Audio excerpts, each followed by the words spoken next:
So hey there, everybody. Welcome to the next installment of what I like to call games I picked up at a pawn shop. Yeah, I'm pretty much rebuying a lot of games that I ended up losing from my Xbox 360. And well, I had to pick up a new Xbox 360.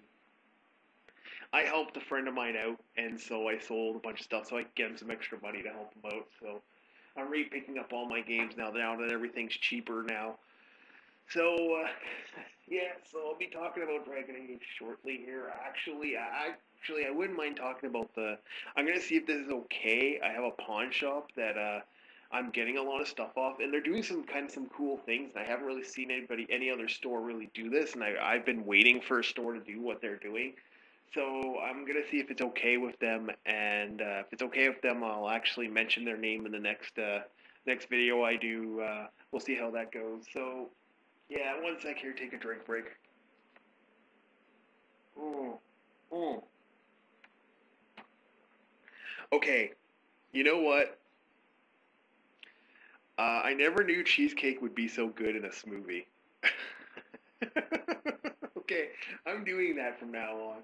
Cheesecake, bunch of caramel and chocolate bits smoothie. Wow, that is awesome. I love it. With cheese, yeah. Oh man, that is awesome. I'm gonna do that again later. Anyway, let's get to Dragon Age and Dragon Age Origins and Awakening. So I did Origins last, and there was a harp I didn't harp on, something I didn't gripe on, and in Dragon Age's Awakening, the DLC, which is a standalone, this was a lot more. Yeah, you notice it way more. First thing I gotta say about the combat for Dragon Age Origins and Awakening, I wish the AI would kick off the big ass spells because there are some cool spells, and especially in this game, where actually one of the more cooler functions they added to this game kind of bugs me a lot that they actually like they added a cool feature which I'll get to in a second. If you're smart and you know what you're doing, even if they cast the big spells, the area effects that can hit friendly fire, if you're really smart, you don't suffer enough damage to actually warrant worrying about it. If you have two mages in your party and you have a party doing heal the group type of thing, you really don't have to worry. And why not kick off these really powerful spells to do damage? I ended up finding that mages don't do that, and so I end up having to do it. At least in normal mode and casual mode, you don't even care. But in normal mode, even hardcore mode, if you're really smart, you don't suffer enough damage to actually kill you first. It doesn't do enough. Even if it did kill you, all you have to do is make sure that you get all the dark spawn and you're good. So it just kind of like that kind of bugged me. So that's a gripe I gotta say. In this game, it's way more noticeable, but I'll get to that a little later. So, Dragon Age Awakening. Well, what can I say about this? Alright, first of all, it's kind of cool that they created DLC that's a standalone. So, I played it as a standalone character, which I created a new character, and then I played it as, like, an import character. And there is some I love the coolness of that. That's one of the more cooler things in the game. That's kind of neat. Another thing in the game was which I'll get to next, is Vigil Keep. Well, what is Vigil Keep? Well, when you start off the game, your character is going to basically rebuild the Ferelden, I hope I'm saying that name right, the Ferelden Mage Grey Wardens, which basically were wiped out at the beginning of the first game. Only two Grey Wardens left, technically three if you count the one from Orlais. So there wasn't that many Grey Wardens left, so basically they're restarting the Grey Wardens, getting the Grey Wardens off the ground again. So you're basically going there to be not only be Warden Commander, but actually ruler of the land, which is kind of neat. You actually get control of the land, which is kind of cool. But the second you get there, you end up finding out, holy crap, the entire area has been wiped out. Everyone's been kind of killed. Everything kind of went crappy on that end. So basically, everyone's dead or dying. Everything's just sucks. and everyone kind of basically, they're being attacked by dark spawns. A lot of Grey Wardens have now gone missing or dead, and there's only one Grey Warden kind of, like one or two Grey Wardens left, and you. So you basically go in there and fight this huge ass battle, kill all the dark spawn off, and claim the keep for yourself. Finally, so you finally have this keep. And here's another really big gripe. You do get some cool points. Here's something cool and here's something crappy. The cool and crappy point. Vigil Keep, you actually get to run a part of the land, which is really cool. I like the idea that you actually have all the guys, you got to talk to all these people, you get to choose where you're going to put your soldiers. That's kind of neat. You even find out that people want to kind of like get rid of you, which, well, it's obvious. I'm playing an elf character, so I can see why they want to get rid of me right off the hop. Elves were not treated well in the previous game. Oh wow, were they treated bad? Uh, in the original game. So yeah, it's understandable that the DLC, the elves don't want to be kept around. Well, they want to get rid of you anyway, regardless of what you're playing. So, but basically, you get this cool kick-ass keep, and you kind of get to do this, kind of like find out all these stories, kind of do this little story bit, which is actually I kind of like. I wish they actually did it a little bit more. They don't do it totally. Like you only get one or two real like things where you get to like make decisions, and then the game just kind of moves on. So that's kind of cool. Now here's the downside. All right. Now I don't know if you're like me. I spent some serious $80 sovereigns on the keep. I spent some serious cash on this keep. Why in the hell did they not allow you even a cutscene? Like, oh hey, we were gonna make this keep real cool. Okay, cool. We're gonna work on it. You spend all this money, then you spend guards to get the granite so you can build even more stone, so you can get a really cool keep. And it's like you do all this build up, and not even a cutscene to show this keep looking cooler and cooler and cooler. That pisses me off. That actually makes me a little bit angry. I wish they had added that. Um, the idea of some of the armor creations, that is really cool. That's something that they actually do. You actually even have times where you can actually mine for special armor, so you can actually get your soldiers to wear better armor. The problem is I don't think you ever actually see the soldiers wearing any armor than what they were wearing previously. So there's another big gripe. You work on all the armor and you don't get an actual cool armor. You don't get all the cool armor. So that's my other big gripe. My other real gripe about this. You do all this work on this keep, and you never really see any real resolves. You don't see anything happen with it. Like all your guys should be wearing honestly the money and stuff I spent building this keep up. This keep they should be looking pretty kick ass. Like frick, you even find dragon eggs. Are you telling me why can't you take those dragon eggs and actually have dragons?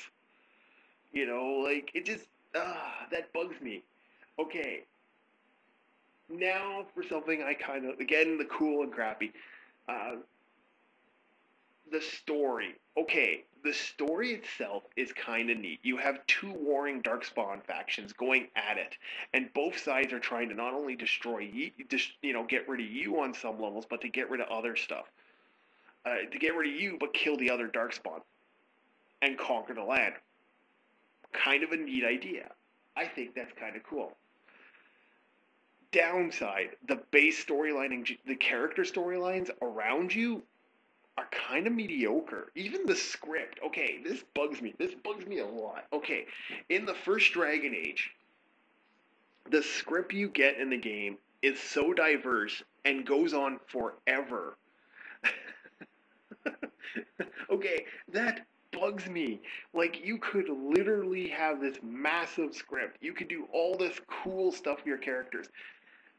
And just by walking down the street, you can all of a sudden have total different script kick off every time you're walking down the street, which is something they did in the original game, where you actually I don't remember actually hearing the same script twice when I beat the game recently. Even back in the day, I don't remember running into the same script twice. Well, if you played the game over again, you would eventually hear script, but even playing the game now, it's wow, what the hell, there should be all this script. There shouldn't be all this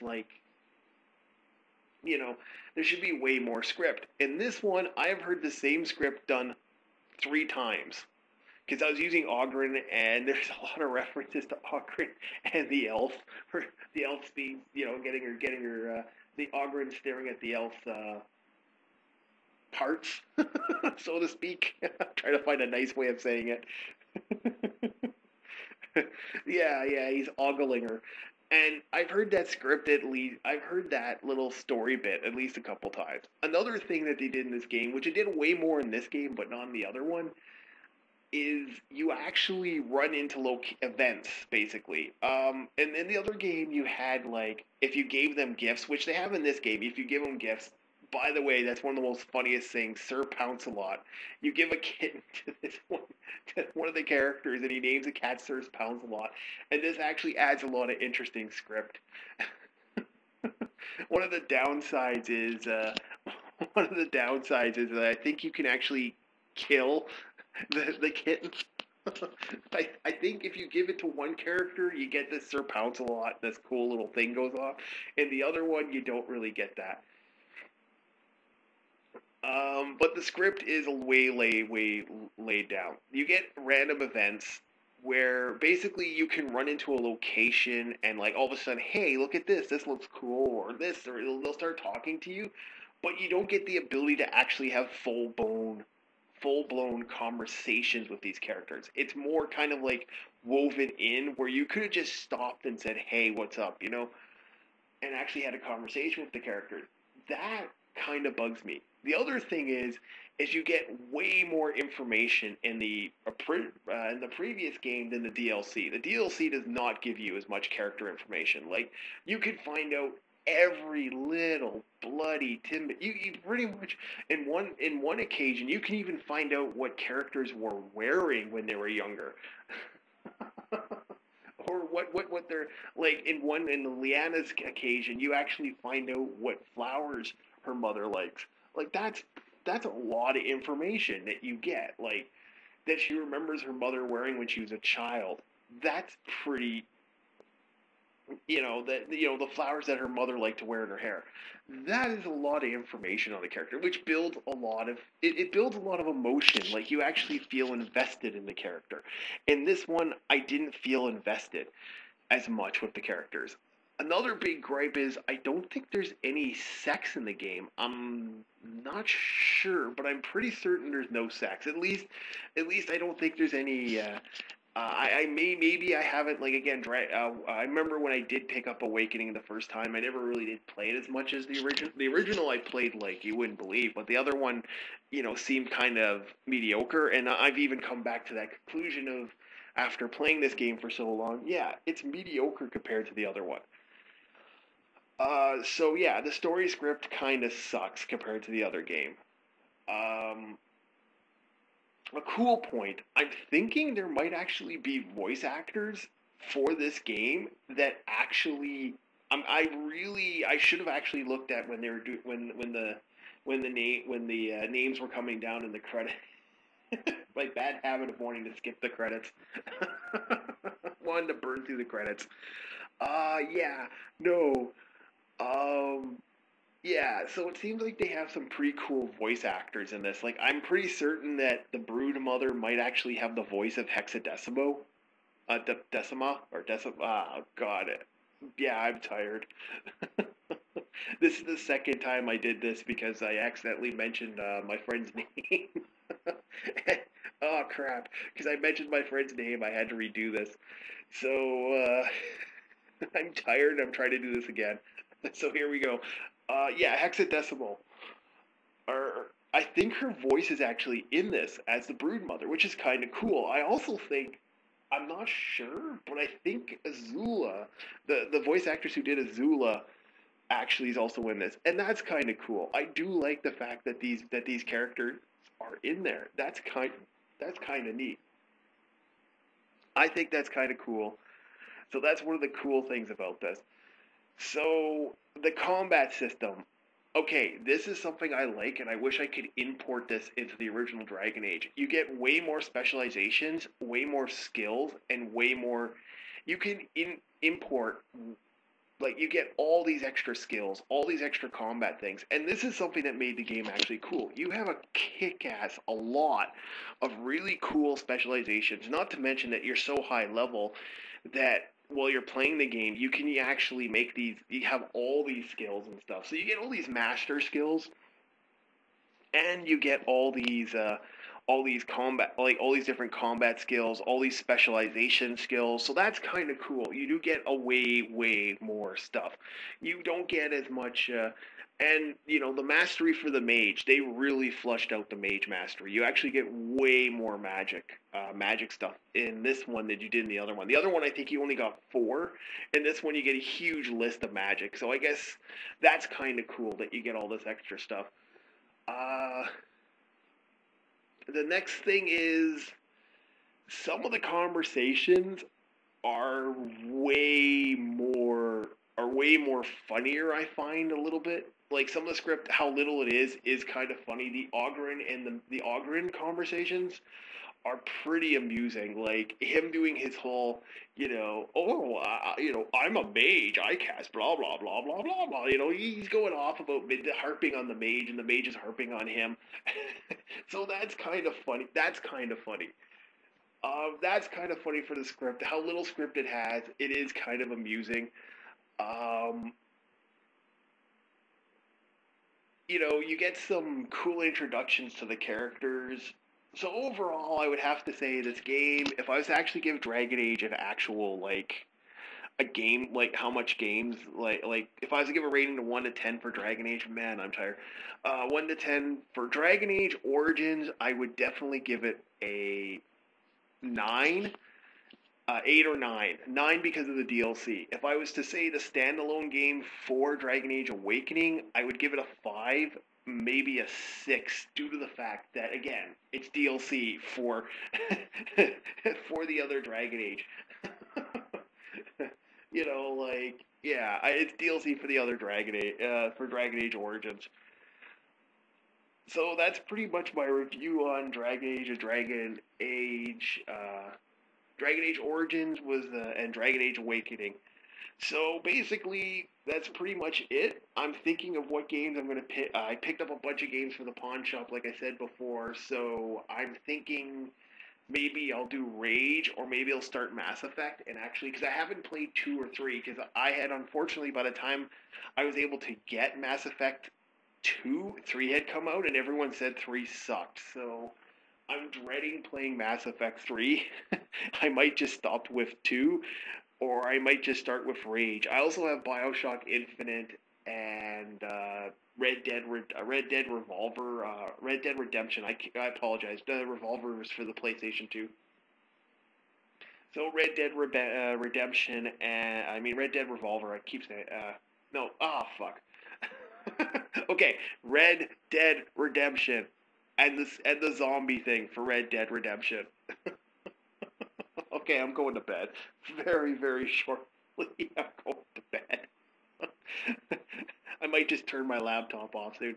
So yeah, those are the games I'm thinking about playing. I'm really considering Rage, because Rage is a game I haven't played yet, and all the discs were in really good condition. Like it was like someone literally like returned a brand new game. So I'm really considering that. So those are my game options. So if next review you may hear me talking about the pawn shop for a little bit, that pawn shop again, but we'll see what happens there with that as well. So in closing, I'd like to say thanks for listening, and keep listening if you like what I'm selling, so to speak.